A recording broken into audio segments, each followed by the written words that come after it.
तर तुम्हाला butterfly effect म्हणजे माहीत आहे का? बटरफ्लाय इफेक्ट म्हणजे छोट्या छोट्या गोष्टीतून नंतर मोठा इम्पॅक्ट तयार होणे. एखादी आपल्याला चांगली किंवा वाईट आपण सवय लावली तर त्या सवयीचे परिणाम पुढे जाऊन मोठे होतात. म्हणजे एखाद्याला सिगरेट ओढायचं व्यसन असतं, तो सिगरेट रोज ओढत गेला कन्सिस्टंटली, तर त्या सिगरेटचे परिणाम नंतर मग त्याच्या फुफ्फुसांसाठी घातक ठरू शकतात. म्हणजे असा मोठे परिणाम होतात. आणि एखादा माणूस थोडा थोडा व्यायाम जरी करत गेला रोज, तर नंतर मग त्याचे परिणाम पुढे जाऊन मोठे होतात. तर मी हे तुम्हाला का सांगतोय, कारण कसं सकाळी सकाळी जाता मी एक सवय लावून ठेवणार आहे स्वतःला. सकाळी 6 वाजता उठायचं, तुम्हाला दाखवणार घड्याळमध्ये.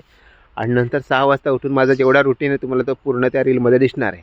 8 वाजता उठून वगैरे आपल्याला टाईम वगैरे पुरणार नाही. एक छोटीशी सवय सकाळी लवकर उठायची जरी लावली तर ती आपल्याला खूप फायदेशीर ठरू शकते पुढे जाऊन.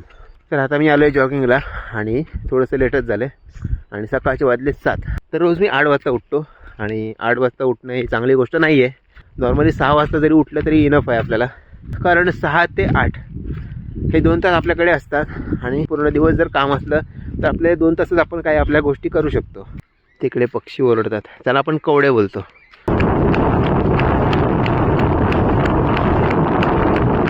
हे बघ आपली लाल परी आली.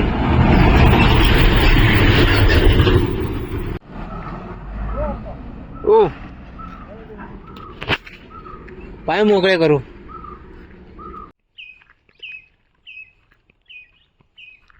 ए भाई क्या है तेरा? तर सकाळचे वाजले 8:30 आणि याच्यासाठीच आपल्याला लवकर उठायला पाहिजे, कारण जॉगिंगच पूर्ण टाईम खाणार तर मग बाकीचे आपण कामं कशी करणार. So thanks for watching mini blog. Video आवडला तर लाईक करा आणि खाली सबस्क्राईब बटन आहे ते क्लिक करा.